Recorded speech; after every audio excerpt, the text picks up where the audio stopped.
Hey guys, what's up? Hey, Jeff Hansen here. I got an incredible topic today. What we're talking about today is 3 success habits of highly successful people. Okay? 3 success habits of highly successful people.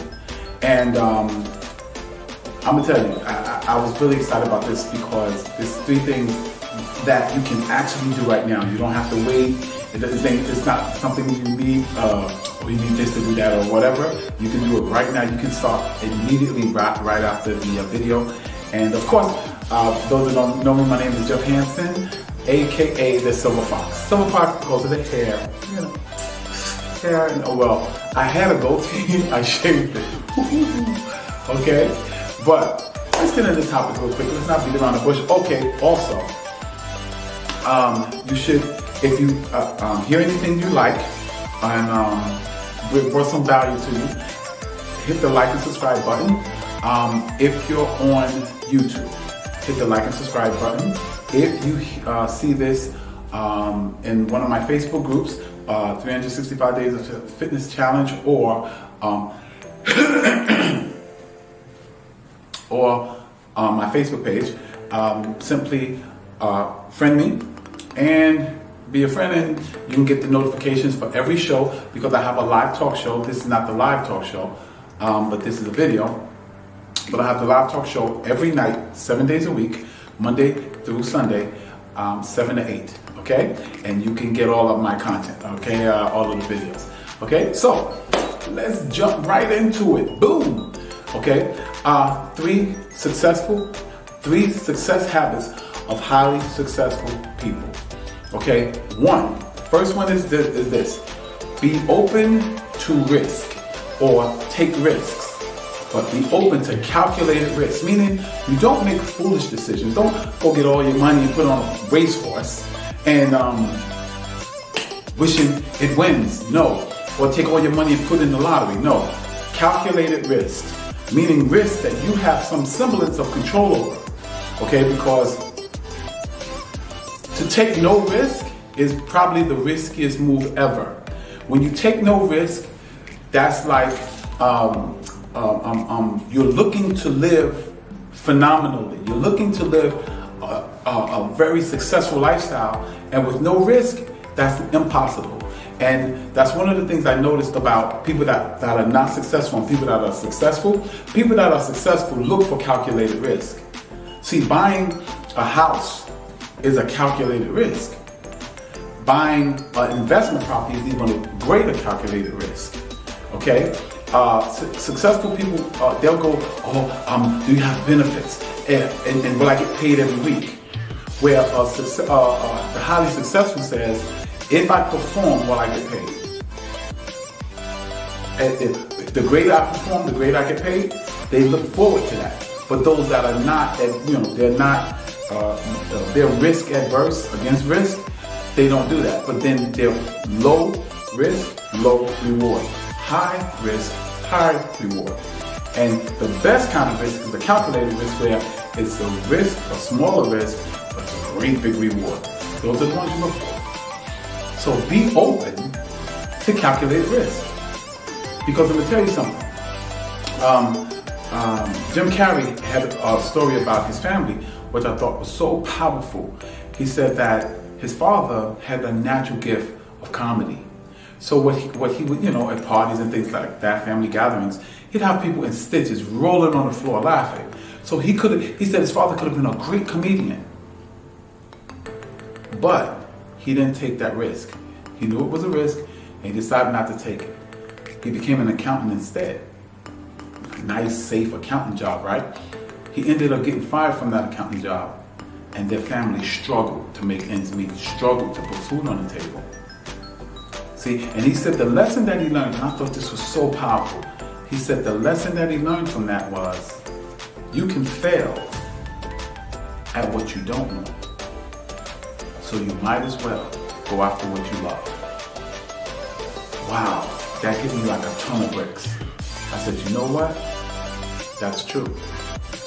And so I started gearing my life toward calculated risk. I started opening the door to calculated risk. It was a calculated risk that got me this beautiful apartment. It was a calculated risk that got me my vehicle that I'm driving now. That's actually having me making $1,400-$1,500 a week. It is, all these things are calculated risk. Calculated risk means starting my wholesale company.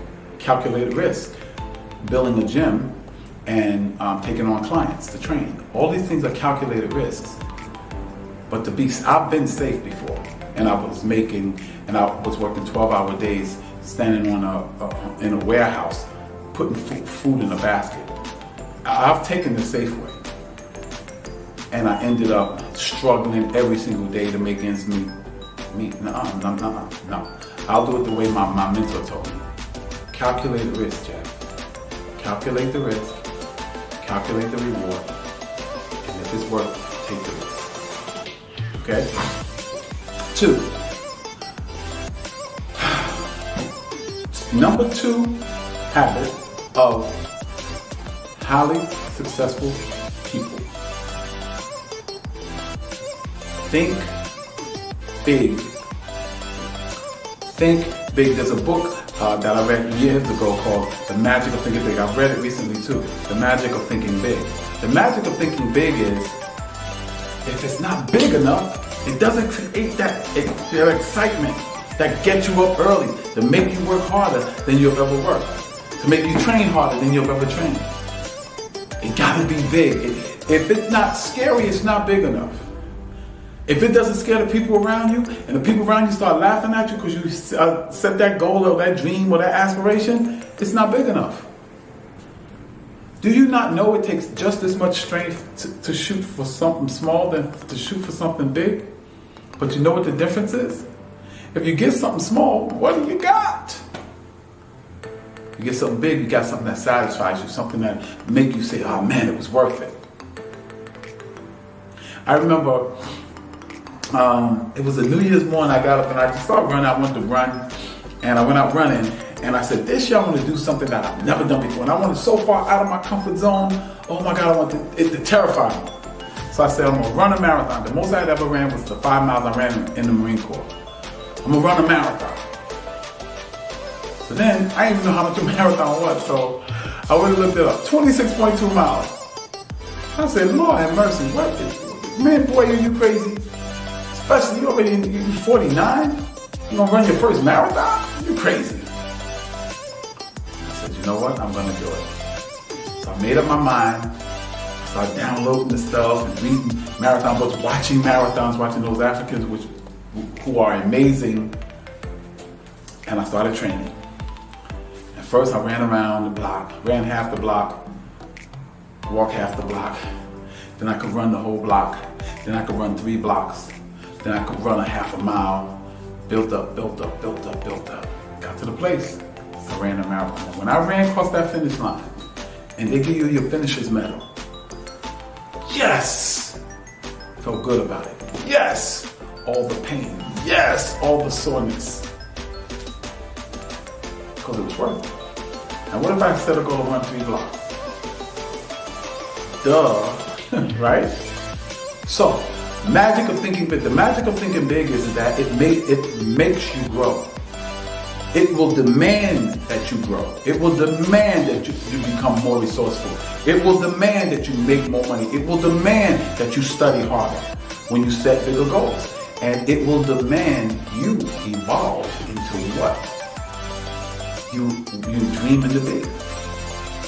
Because if it's big enough, you gotta realize you're not big enough at that time to have it. See, I had to grow and expand to run that marathon. I have to grow and expand to go skydiving. And you're gonna have to grow and expand when you set the goal or the dream or the aspiration big enough. And don't listen to those people that cower and play it so safe. That's why they never change. 5 years, they'll be the same person. 10 years, they'll be the same person. You want to evolve in all that you can be. And only pressure does that.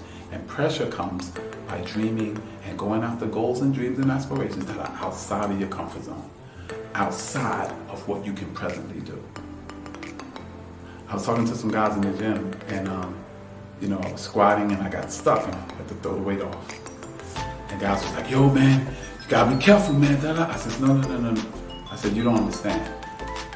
That set right there is what I came to the gym for. Because that set showed me showed me that I was not where I needed to be. And now I have a target. I said, that's what I come to the gym looking for. Failure. Because failure inspires me to be greater. See, it might look like a mountain now to you, and that's because you're at the size that you are. But see, the mountain can't grow, but you can. That mountain can become your molehill if you keep growing and following. And the only way you do that is you go for something that's bigger than what you're used to. You have to think big. That's habit number 2. So let's go over real quick. Habit number 1 was be open to calculated risk. Risk that you can kind of control a little bit, so it becomes calculated. And if the risk is small and the reward is great, go for it. Kick fear in the face and go for it. Feel the fear and do it anyway. What's number 2? Thinking big. You have to think big. There's magic and there's boldness in big thinking. And it will create in you a desire to be a bigger person. And the bigger and greater you become, the bigger and greater you can build your life. Okay, let's go. Number 3. Number 3 is the one, oh my goodness, I struggle with it. I struggle with it now even. But I gotta get better and better and better. It's gonna make me keep growing. It's gonna make me keep coming. So I can grow into all that the Creator has put in me. And I can access all that great potential. And that is writing it down. Woo! That's one of the hardest things for me to do. Is have a notebook in my pocket and write it down. What you doing? Writing it down. What are you writing down? What I gotta do tomorrow. What are you writing down? The goals for myself physically, the goals for myself financially, the goals for myself spiritually, the goals for myself weight-wise, health-wise, blood pressure-wise. You know, I set those goals, my savings goals, my investment goals, writing them down, And actually writing it down, I said in another video on YouTube, on my YouTube page, is writing things down is the first act of creation that takes something out of your headspace and putting it into the physical world. It becomes the blueprint. And if you keep following and keep growing and keep coming, and guess what? That becomes starts to blossom into the manifestation of that thing that was once in your head. And remember this, as long as it's in your head, it's a wish. It doesn't become a goal until you write it down. So habit number 3 is write it down. It puts it deeper into the subconscious mind. It sinks that commitment level deeper. It intensifies that desire for it when you write it down. Especially when you write it down and hang it up in a place that you're going to look every single day. So write it down. So number 1 was, anyone remember? Be open to calculated risk. Be open to calculated risk. You cannot play life safe. No one survives life. We all gonna die. But go after it, man. Don't be controlled by fear. Don't let fear paralyze you. Let fear galvanize you to become all that you need to be. 2, what's number 2? Thinking big. You have to think big. There's magic and there's magic in it. Magic and boldness in it. You become greater when you think big. Your compensation is so much better when you think big. And remember, it takes just as much strength to think big as to think small. But here's the problem. What if you accomplish what's small? It's small. But if you accomplish what's big, there's a sense of satisfaction, there's a sense of greatness, there's a sense of accomplishment that you have. And remember, if what you're thinking about, if the goal you set or the dream you set, if it doesn't scare you, it's not big enough. If people are not laughing at you because they think it's foolish, it's not big enough. It has to have the power in it to embarrass you. Think big. That's number 2. Number 3 is write it down. The first act of creation, of manifesting it from the spiritual world to the natural world, is writing it down. Because that's something in the spiritual world that only you know about, and you just put it on concrete paper. And remember, as long as it's in your head, it's a wish. When it gets into when you write it down, it becomes a goal. That's a major difference. Because that will make you stay focused on it because it's right there. Okay? So there's 3 steps, 3 habits of highly successful people are: 1, be open to calculated risk. 2, think big. 3, write it down. Okay, this is Jeff Hansen, aka the Silver Fox. And remember, if you want to subscribe to our channel, go on the channel, check out some of the videos. Got a lot of good content on there. All you have to do is put T-B-Y-E, or Jeff Hansen T-By. And that's the YouTube page.